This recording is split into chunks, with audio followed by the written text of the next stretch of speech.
Hello friend, मैं प्रकाश आपका स्वागत करता हूं आपके अपने यूट्यूब चैनल पर दोस्तों, ऑनलाइन शिक्षण पर। दोस्तों आप फटाफट एक बार शेयर कर देंगे जिससे कि और बच्चे जो नहीं जुड़े हैं अभी वो जुड़ सकें, है ना। तो चलिए हम क्वेश्चन स्टार्ट कर लेते हैं दोस्तों। लास्ट पेज होगा शायद आज आपका, यह फिनिश हो जाने वाला है राजन सीरीज, है ना। तो उसके बाद आप लोग रिवीजन पे ध्यान दीजिएगा थोड़ा सा, और अपना रिवीजन कंटिन्यूटी बनाए रखिएगा। पेपर भी हो सकता है अब, क्योंकि पंचायती वाला चुनाव तो बहुत सारे जगह हो चुके हैं, कुछ ही जगह बचे होंगे। और आप लोग थोड़ा सा पेपर पे ध्यान दीजिए अपने। अब कभी भी आपके एग्जाम्स का डेट अनाउंस हो सकता है ना। तो चलिए आज का पहला क्वेश्चन, सूक्ष्म जीवों की उपयोगिता लिखिए। सूक्ष्म जीवों की उपयोगिता क्या है? हमारे जीवन में भी बहुत सारी उपयोगिता इसके हैं और बहुत सारे नुकसान भी इसके होते हैं। तो यहाँ पे सिर्फ उपयोगिता के बारे में पूछा है तो हम उपयोगिता देखेंगे। सबसे पहली जो लाइन दिया हुआ है इसमें देखिए, सूक्ष्म जीव मक्खन, पनीर, दही, सिरका। आपको पता है लैक्टोबैसिलस नाम का आपने एक बैक्टीरिया सुना होगा, है ना। वह हमारे सेहत के लिए बहुत ही फायदेमंद होता है, बहुत ही फायदे, क्योंकि उससे दही हो गए जो कर्ड वगैरह बनते हैं, और पनीर वगैरह भी उसी से फाड़ा वगैरह जाता है। तो बता देंगे दोस्तों, सूक्ष्म जीव मक्खन, पनीर, दही, सिरका। सिरका वाला जो दोस्तों होता है बैक्टीरिया, आप नाम बता देंगे। सिरका का दोस्तों एसिडिक बता देंगे, उसका कौन सी एसिडिक होती है उसमें, है ना। सिरका आदि पदार्थों प्राप्त करने के लिए विभिन्न प्रकार के जीवाणु अत्यंत लाभदायक होते हैं, है ना दोस्तों, याद रखेंगे। कॉफी, कोको तथा चाय के उत्पादन में जीवाणु महत्वपूर्ण काम करते हैं, ये बात भी याद रखेंगे, यानी कि बैक्टीरिया की बात कर रहा है। अल्कोहल से सिरका बनाने का कार्य एसिटोबैक्टर एसिटाई के द्वारा होता है, यह बात भी आप याद रखेंगे। अल्कोहल से सिरका बनाने का कार्य एसिटोबैक्टर एसिटाई के द्वारा होता है, यह बात भी याद रखेंगे दोस्तों आप। कृषि में कई प्रकार के जीवाणु उपयोगी होते हैं जो उर्वरा शक्ति बढ़ाते हैं। मृत पदार्थों को सड़ा गलाकर सरल यौगिक जैसे कि अमोनिया आदि में तोड़ देते हैं। अमोनिया का फार्मूला कोई बता सकता है? CH4 होता है कि NH3 होता है? बताइए क्या होता है अमोनिया का फार्मूला? CH4 का मतलब मेथेन होता है, हमने बहुत बार बताया है।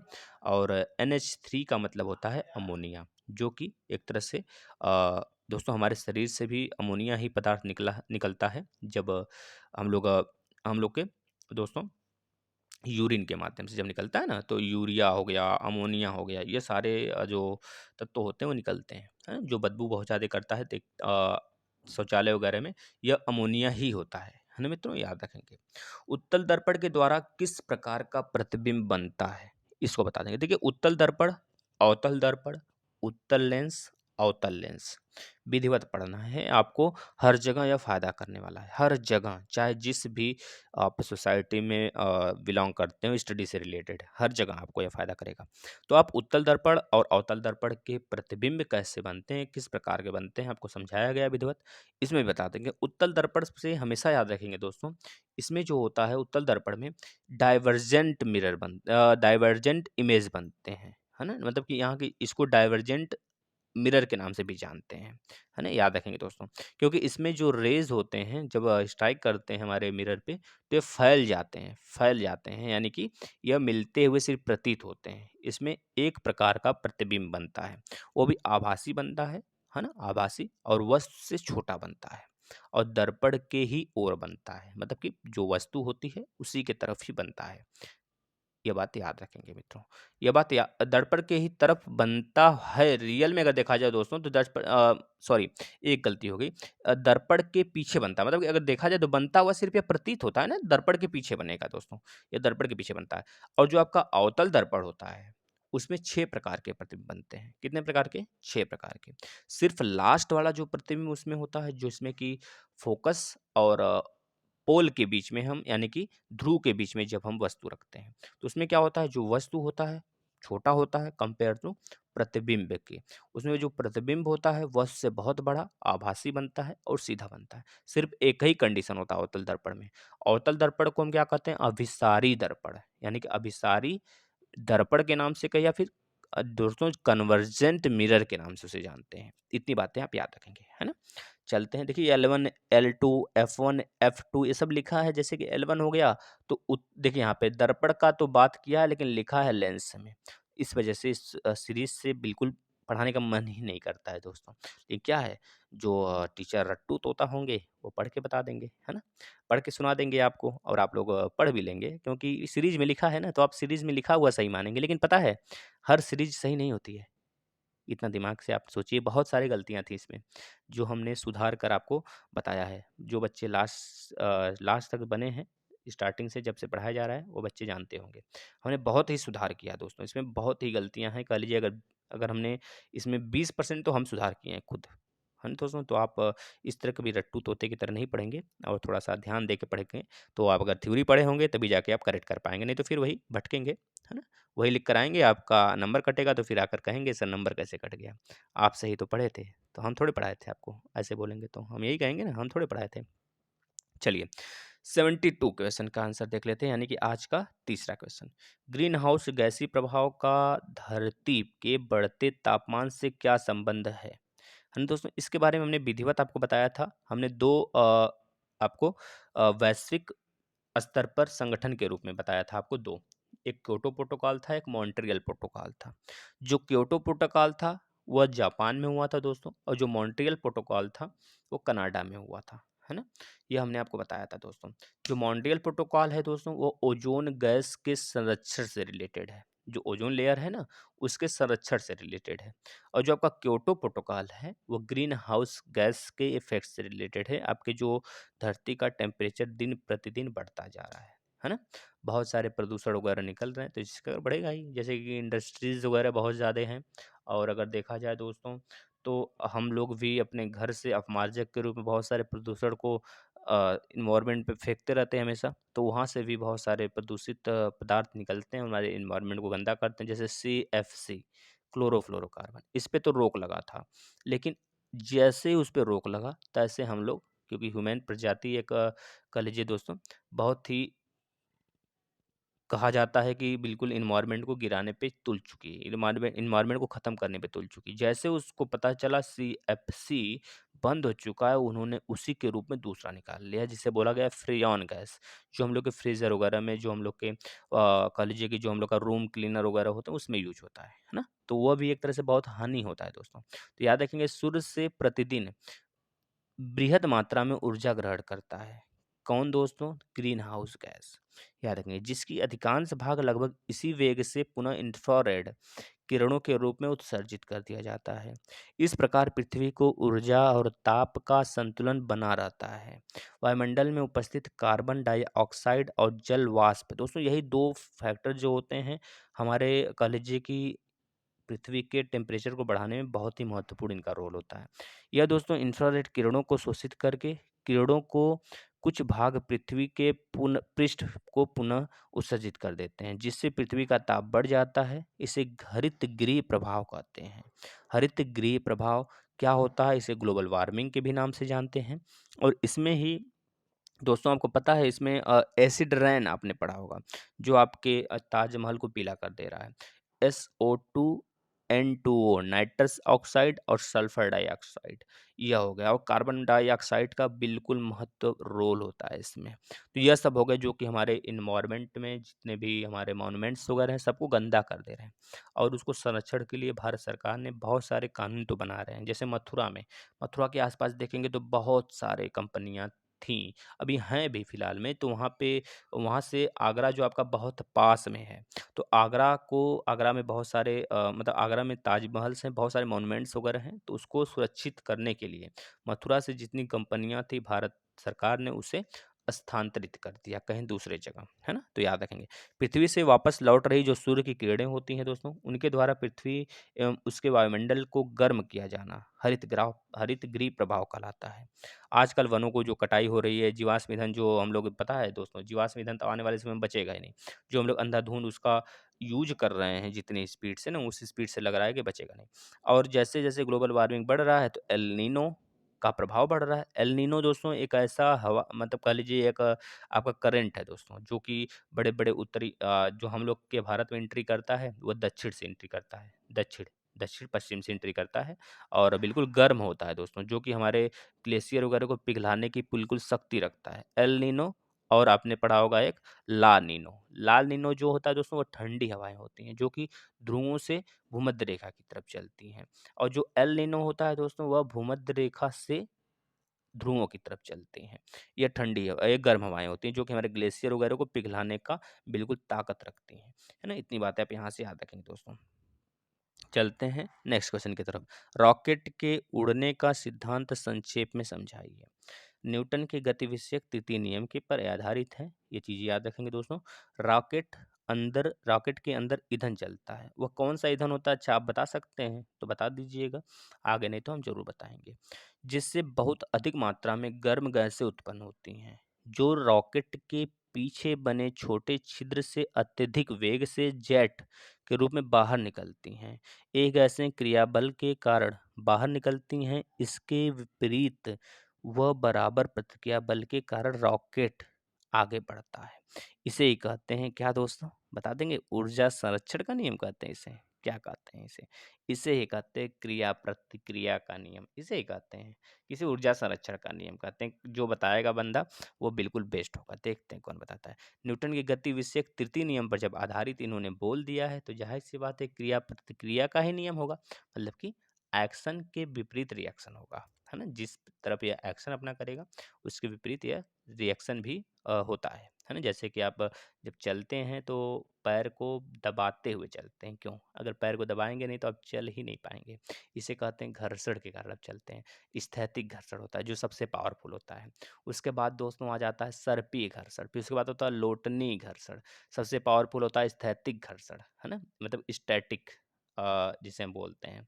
और उसके बाद होता है स्पर्शीय घर्षण। स्पर्शीय घर्षण दोस्तों जैसे कि कोई चीज़ फिसलता है, जैसे सर्प फिसलता है तो वो स्पर्शीय घर्षण दूसरे नंबर पे होता है। और सबसे कम जो होता है जिसमें घर्षण सबसे कम लगते हैं उसमें होता है दोस्तों कौन-सा बता देंगे? घूर्णन, जिसे कि हम लोटनी घर्षण के नाम से जानते हैं। घूर्णन नहीं, लोटनी घर्षण के नाम से जो लुढ़कते हैं पदार्थ। जैसे कि आप बचपन में कंचा वगैरह खेले होंगे तो वह देखते होंगे या फिर कभी आपने कोई चीज़ जैसे लेकर ग्लास वगैरह हो गया लुढ़काया होगा तो उस लुढ़कते हुए कोई पदार्थ जब कोई अपने स्थल पे लुढ़कता हुआ चलता है तो उसे बोलते हैं लोटनी घर्षण। वह सबसे कम होता है ना? याद रखेंगे मित्रों। चलते हैं नेक्स्ट क्वेश्चन की तरफ। दोस्तों गोली दर्पण के 5 उपयोग होते हैं। कौन-कौन से उपयोग होते हैं पता है आपको? गोली दर्पण से ही 2 दर्पण बनते हैं। कौन-कौन से? उत्तल दर्पण और अवतल दर्पण। दोस्तों समतल दर्पण भी तो एक होता है सर। हाँ, समतल दर्पण भी होता है जो कि उसको पीछे की तरफ अगर पॉलिश कर देते हैं, कलाई कर देते हैं हम, सिल्वर का कोटिंग कर देते हैं, है ना? तो 1 मिनट दोस्तों, तो उसमें आप देखते होंगे कि आपका मिरर वगैरह बनने लगता है, आपका इमेज मतलब मिरर में आपका इमेज वगैरह आने लगते हैं, है ना? वो आभासी होता है, वह आपका सीधा इमेज दिखता है, इस वजह से आभासी होता है ना? सीधा दिखता है ना? तो इस तरह का देखते हैं। दोस्तों अगर देखा जाए जब आपका समतल यानी कि जो आपका समतल दर्पण होता है उसका फ़ोकस दूरी कितना होता है? तो बता देंगे अनंत होता है ना? उसकी फ़ोकस दूरी नहीं होती, मतलब होती तो है लेकिन अनंत होती है, ये नहीं बोलेंगे नहीं होती, होती है, अनंत होती है ना दोस्तों? अगर बात करें अब दूसरा उत्तल दर्पण के बारे में तो हमने बता दिया आपको। उत्तल दर्पण दोस्तों उसके धँसे हुए पोर्शन में कलई किया गया होता है, जिससे कि जब कोई रे उस पे स्ट्राइक करती है तो वह डाइवर्ज हो जाता है ना? अगर बात करें अवतल दर्पण की तो अवतल दर्पण में दोस्तों जो उसका उभरा हुआ तल होता है उसमें कलई किया गया होता है। जब अंदर की तरफ कोई रे स्ट्राइक करती है तो एक जगह सिकुड़ जाती है, जिसे हम क्या बोलते हैं? अवतल दर्पण। याद रखेंगे मित्रों। दोस्तों नेक्स्ट क्वेश्चन की बात कर लेते हैं। किसी खाली बड़े कमरे में आवाज़ करने पर उसकी गूंज क्यों सुनाई देती है?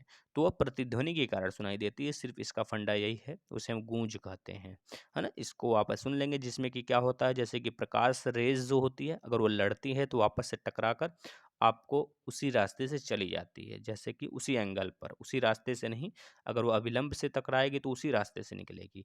लेकिन अगर किसी एंगल पे टकराएगी तो किसी एंगल पे ही निकलेगी। इसी तरह जब खाली कोई घर है और उसमें हम बोलते हैं तो आवाज़ गूंजती है। इसे हम कहते हैं भैया गूंज। गूंज का नियम आप जानते होंगे। परावर्तक अगर कोई अगर उसमें कोई सामान वगैरह ना रखा हो रूम में तब, है ना? तो वह क्या होता है? परावर्तित होता रहता है, लड़ता रहता है और सुनाई देता रहता है हमें बार-बार। उसे कहते हैं प्रतिध्वनि, है ना? याद रखेंगे दोस्तों। तो नेक्स्ट बात कर लेते हैं ध्वनि संचरण के लिए 3 सिद्धांत। लिखिए, ध्वनि संचरण के लिए 3 सिद्धांत के बारे में आपको लिखना है। तो आपको पता है ध्वनि संचरण के सिद्धांत क्या-क्या होते हैं? जैसे कि कंपन हो गया, कंपन किसे कहते हैं आप ये लिख देंगे। और अगर और देखा जाए तो ध्वनि का अगर देखा जाए दोस्तों, ध्वनि का क्या घनत्व प्रभाव पड़ता है घनत्व का? ध्वनि पर घनत्व का प्रभाव पड़ता है? तो आप बोलेंगे जी हाँ, बिल्कुल पड़ता है।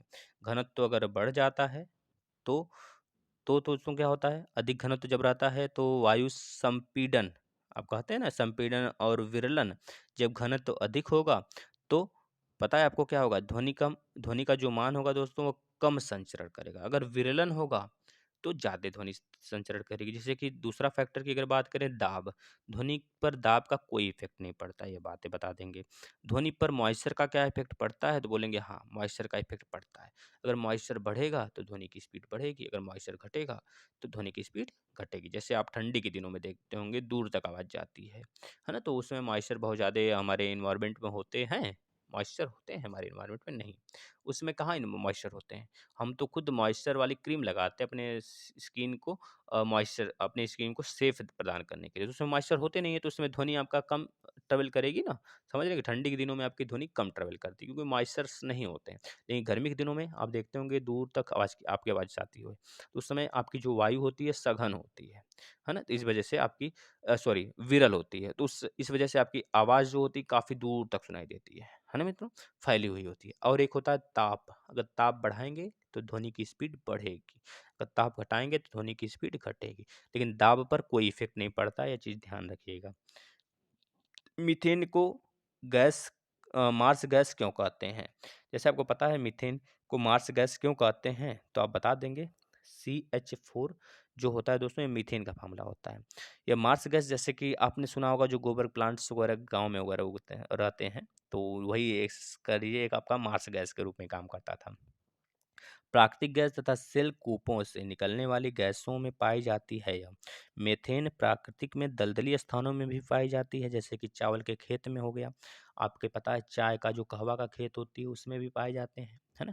जहाँ पे पानी की मात्रा ज़्यादा रुकती है, दलदली स्थान बनते हैं, वहाँ पे मीथेन ज़ाहिर-सी बात है पाए जाएँगे, जिसके कारण इसे मार्स गैस भी कहते हैं। इसी वजह से मार्स गैस कहते हैं। आगे की आप चीज़ें पढ़ सकते हैं खुद से मित्रों, क्योंकि हमारा हमारा मन ही नहीं करता आपको पढ़ के इसी तरफ बक दिया जाए।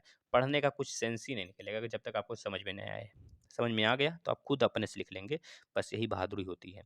समझना सबसे बड़ा बहादुर होता है दोस्तों। जापानी मस्तिष्क ज्वर क्या है? इसका संक्रमण किससे होता है? जापानी मस्तिष्क ज्वर दोस्तों यह विषाणु यानी कि वायरस एक डिजीज़ है। वायु तथा जीवाणु दोनों प्रकार के डिजीज़ होते हैं, है ना? जो कि मस्तिष्क यानी कि मेरुरज्जु जो हम लोग का दोस्तों तंत्रिका तंत्र होता है ना, उसको खराब कर देते हैं। जाके क्या करते हैं आक्रमण कर देते हैं, वो झिल्ली पूरा रद्द कर देते हैं, है ना? तो इसके लक्षण क्या होते हैं जैसे 103 डिग्री से लेकर 105 डिग्री फ़ारेनहाइट तक बुखार होना, मस्तिष्क की झिल्लियों में सूजन आ जाना, जो आपका दोस्तों थकान और नेक जो है ना नेक यानी कि नेक की बात करें गला में कठोरता जो जाम हो जाते हैं, खिड़की कहते हैं विक्स की गोली खाओ, खींच-खींच दूर भगाओ, है ना? ये सारी चीज़ें। आलस तथा भ्रम का होना, है ना? आलस तथा भ्रम होना, साँस लेने में कष्ट तथा याददाश्त में कमी आना, मच्छरों की वृद्धि को रोकना, नलियों में कीटनाशकों का छिड़काव करना, विषाणु प्रतिरोधी औषधि का प्रयोग करना, दर्द यह दोस्तों रोकथाम है। ऊपर वाला देखिए हम मिला दिए क्या भैया एक ही में। 1 मिनट हमको लगा सब एक ही में है। ये लक्षण हैं दोस्तों ऊपर के 5 और नीचे की जो 5 है वो रोकथाम है। जैसे मच्छरों को जहाँ से उत्पन्न होते हैं आपको पता होगा। इसमें मच्छर को जो आपका एक सुने होंगे दोस्तों एक आपका फिजिकल तरीका है जिसके कि हम क्या कहते हैं वहाँ पे उनको जो सरफेस टेंशन है उसको कम कर दीजिए, मिट्टी का तेल डाल दीजिए। जब सरफेस टेंशन कम हो जाता है तो मच्छर खुद ब खुद उसमें मर के अपने मतलब कि पानी वगैरह जहाँ रुकती है वहाँ पे अपना मर जाते हैं जिससे कि उनके जो एग वगैरह होते हैं, है ना? जो हम क्या बोलते हैं एग को उनके उनके एग को क्या बोलते हैं मच्छर के एग को? वो क्या होते हैं दोस्तों प्यूमा बोलते हैं ना प्यूमा इस तरह कुछ बोलते हैं उसको ना, जो कि उनके एग होते हैं जब मर जाते हैं तो उत्पन्न नहीं होते हैं वहाँ से जैसे कपड़े वगैरह कचारते हैं। तो हम लोग क्या करते हैं उसमें जो सरफेस टेंशन होता है उसी को तो कम करते हैं सोडा मिला के पानी में, समझ रहे हैं ना? जब सोडा मिलाते हैं सरफेस टेंशन कम होता है, तो क्या होता है आपका जो कपड़ा होता है साफ हो जाता है ना? नलियों में कीटनाशकों का छिड़काव करना, विषाणु प्रतिरोधी औषधि का प्रयोग करना, दर्द निवारक औषधि का प्रयोग करना, पूर्ण विश्राम करना अच्छे से, यह सब सारे इसके उपाय हैं। मटर कुल के पौधे की जड़ का निम्नांकित चित्र बनाइए, भैया बना लीजिएगा, है ना? देखिए बना लीजिएगा। अनुकूलन किसे कहते हैं? जलीय एवं मरुस्थलीय अनुकूलन के संक्षेप में बताइए। देखिए अनुकूलन बहुत ही विधिवत आपको बताया गया है, जैसे कि जो भी मरुस्थलीय अनुकूलन में ऊँट लंबे समय तक सर्वाइव कर सकता है और जो जलीय अनुकूलन है उसमें मछली सर्वाइव कर सकती है ना? याद है कि नहीं दोस्तों? अच्छे तरीके से बताया गया आपको अनुकूलन स्थिति क्या होती है। अनुकूलन मतलब कि जलीय एवं मरुस्थलीय के बारे में बस पूछा है, तो जलीय में मछली हो गए, कछुआ हो गया, ये सब सर्वाइव कर पाएँगे ना।